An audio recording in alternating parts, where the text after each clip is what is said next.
Hello everyone, and welcome back to the Commander's Forge. My name is Andy Bentley, and the Forge is an area for me to talk about Magic, Commander, and anything else as I try and navigate what this mental health is supposed to be. Now, today, I do want to round out the last couple of weeks of talking about the Commander Master stuff, and top it off by saying, please, for the love of whatever god you happen to pray to, just buy singles. I was just looking at prices, and the 5-color sliver pre-con is currently pre-ordering for about $120, which is insane. And the others aren't doing much better. They're not quite that much, but just buy the singles you want. And if you can get a good deal on the pre-cons, maybe. But for the most part, I'm done talking about Commander Masters. That's an insane number for a pre-constructed deck. I get it's slivers and all this jazz, but still, that's just weird. It's bad, right? Now, something I do want to talk about is that MagicCon Barcelona was this weekend, and I've been seeing some of the people posting about it on Twitter or X or whatever the heck they're calling it nowadays. And it looks like fun, and I'm sorry I don't have the kind of funds to travel to something like that. Maybe someday when I'm a little more secure financially, I can make it out to more events like this. And yeah, that's been fun to live vicariously through, Twitter or X or whatever the heck they're calling it now. I did send out a package this last couple of days ago over to the Commander Sealed people. So, in addition to what they're doing with the Commander Sealed charity tournament, the way I understand it is this year it's going to be more like a full con, and they're doing other stuff. One of those is an auction. So I went digging through some stuff I had, and I put together a package for them to include in the auction. They'll probably end up splitting them up in some way, but I did end up sending 3 Pride Across the Multiverse secret layers, 2 Arcane secret layers, 2 of the Space Beyond the Stars, and 3 totally spaced out, No, it was 2 totally spaced out and 3 the space between our stars, or between the stars. And that's kind of everything that's been going down this week. So I don't really have a whole lot more I want to talk about. I'm still kind of avoiding the bigger Magic scene at the moment. Not that I'm completely stepped away, I've just kind of been busy with other stuff. So that said, I think we'll draw this part to a close. And when we come back, we're going to talk about a change that I made. I'll see you in a minute. Hey, I just want to take a minute to tell you about my Patreon. I know times are hard for everybody, and I know it isn't easy to shuffle around bills and stuff. Believe me, I know that. But if you would like to help support the podcast and me, you can find the links to my Patreon in my link tree, which is always put into the description of either the video or the audio, wherever you're listening to it. It would really mean the world to me. Honestly, I'm just struggling to make ends meet most weeks. But that's it. That's all. If you want to help, the links will be where you can find them. And we're back. Now, anybody that's been following me for any little bit of time would know that I have a Yumori the Collector deck that is a Planeswalker control deck. It's one of the most not me decks that I have because I'm not a control player, but I wanted to prove to myself that I could build it and do what it wanted to do. But recently, I've been thinking I want to change it up a little bit. because I keep seeing other things that are in other colors that I really want to do. And eventually, what happened was I got my hands on an Iker Moon Gauntlet and thought, how can I make this deck sultai? And finally, I have like some criteria for what Yumori does. In addition to dropping the cost of my planeswalkers, it's also a good body to block with. And that was kind of where I was at. I needed my commander to be somebody that is good at blocking, but also has other effects. So I settled on Zexara the Exemplary. It's 1, a black, a green, and a blue. It's a 2/3 Nightmare Hydra. It has Death Touch, and tap to add 2 mana of any one color. So it does not reduce the cost of my planeswalkers, but being a mana dork that also is just a death toucher to block with, it fit the criteria. It didn't change the CMC of my commander because they're both 4. Oh, right. And it has some useless text at the bottom that says, whenever you cast a spell with X in its mana cost, create a 0/0 green Hydra creature token that put X +1/+1 counters on it. Yeah, that's not a way we're taking this deck. Matter of fact, I think I only added 1 X spell into the deck. So, yeah. First off, I want to talk about what came out before I talk about what went in, but before that, Yumori the Collector went from being my commander to is now in the deck. It's still there, it can still, reduce costs, and it's still a good blocker. So I decided to keep it. And that's a 2, and then 2 hybrid green-black for a 4/5 ooze. It does have companion, but we're not going to worry about it because we're not running it as a companion. And then as it enters the battlefield, choose a card type, and spells of the chosen type cost 1 less to cast. But let's get into what came out. And I kind of want to start with the lands, just because they're going to be easy to get through. Yeah. So in total, I ended up cutting 3 non-basics from the deck. Those are Temple of Melody, Castle Lochthwain, and Necroblossom Snarl. The main issue I have with the Temple and the Necroblossom are, well, more often than not, they're going to enter the battlefield tapped. And unfortunately, Castle Lochthwain just never seemed to be a decent card in this deck. So I decided to cut it. I also ended up cutting 7 basics, 3 of which were swamps, and 4 of which were forests. And now on the flip side, what I ended up adding was 5 non-basics and then 5 basic islands. The non-basics include Command Tower, Sunken Hollow, Rimewood Falls, Ice Tunnel, and Opulent Palace. You will notice that 3 of those still enter the battlefield tapped. One difference is Opulent Palace can get all 3 of my colors, and then Ice Tunnel and Rimewood Falls and Sunken Hollow can all be fetched.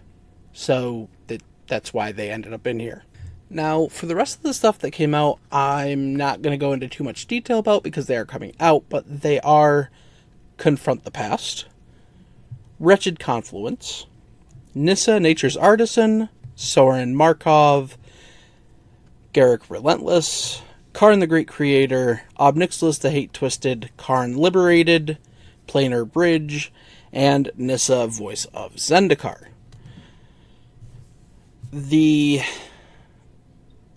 goal to swapping out some of the stuff for more blue stuff was not to put counterspells in the deck. I did not put any counterspells in the deck.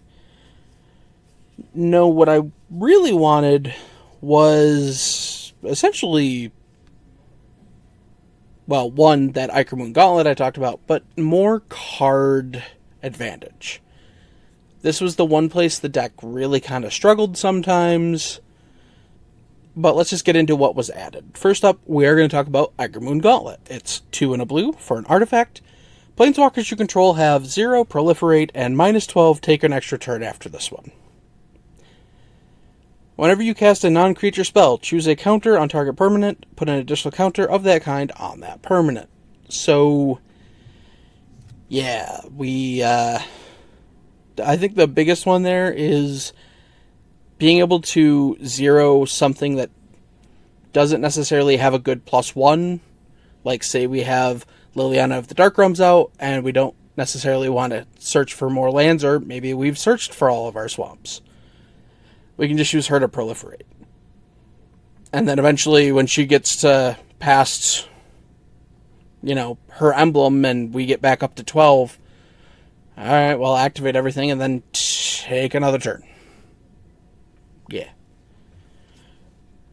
Now, another reason I wanted to go into blue was the fact that I could run Cyclonic Rift. I know I'm a monster, but it's 1 and a blue for an instant to return an online permanent you don't control to its owner's hand, and it has Overload for 6 and a blue. It's just in line with the single-sided board wipes that this deck runs, because once you load tokens out or, animate lands, just get rid of everything else and then go for the win, right? Next up, in cards that make me a monster, we have Mystic Remora, which is a single blue for an enchantment. It has a cumulative upkeep of 1. Whenever an opponent successfully casts a non-creature spell, you may draw a card. That player may pay 4 to counter this effect. Yeah. And we have its best buddy, Rhystic Study. 2 and a blue for an enchantment. Whenever an opponent plays a spell, I can draw a card unless they pay 1.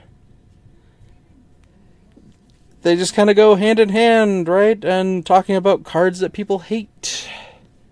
Narset, Parter of Veils. 1 blue for a legendary Planeswalker Narset. She comes in with 5 loyalty. But each opponent can't draw more than 1 card each turn, which is like the main reason people hate it. And the main reason I'm running it is for its -2.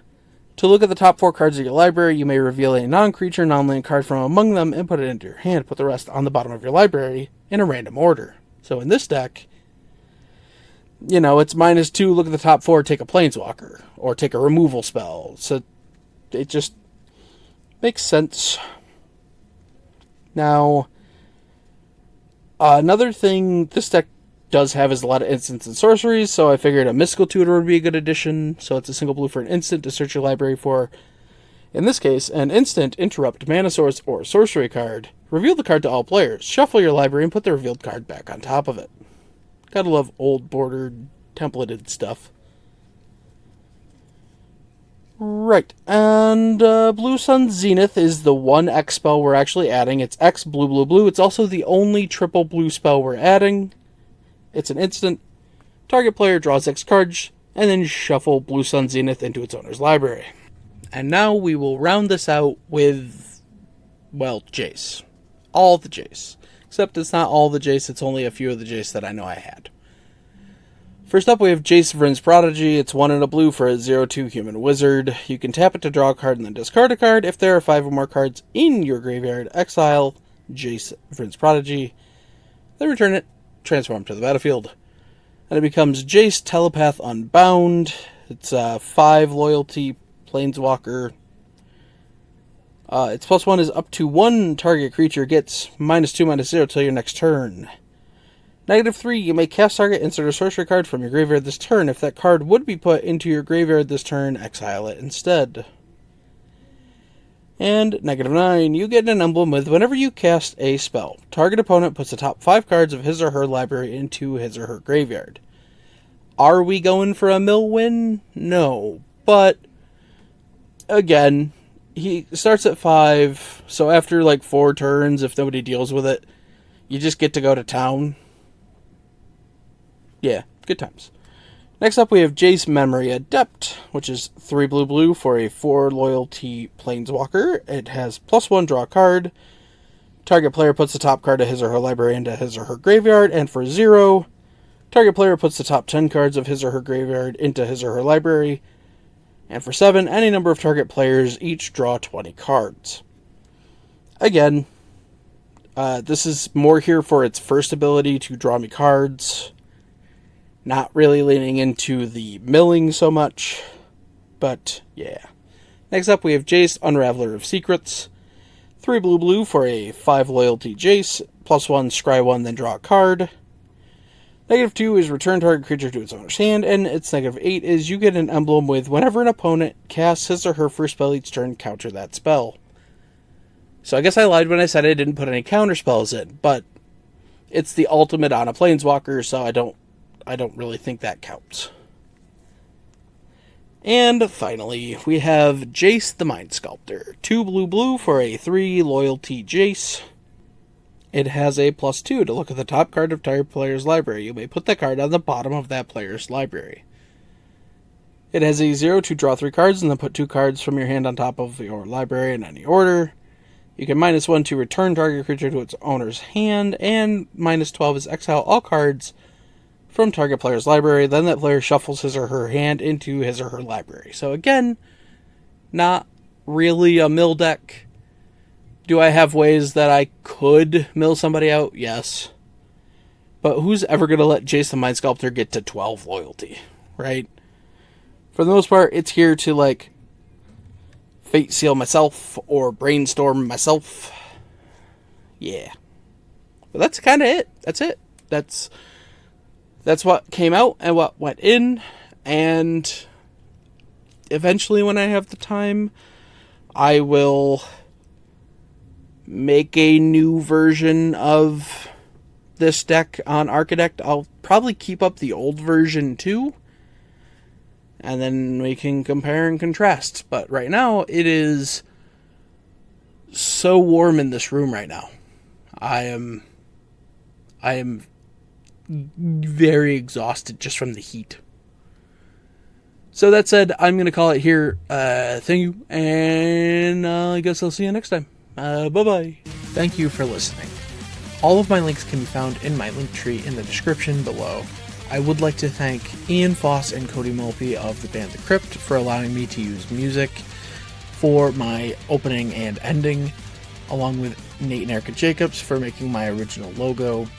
And I would also like to thank Christina McNichol for creating my new logo. And I'll see you next time.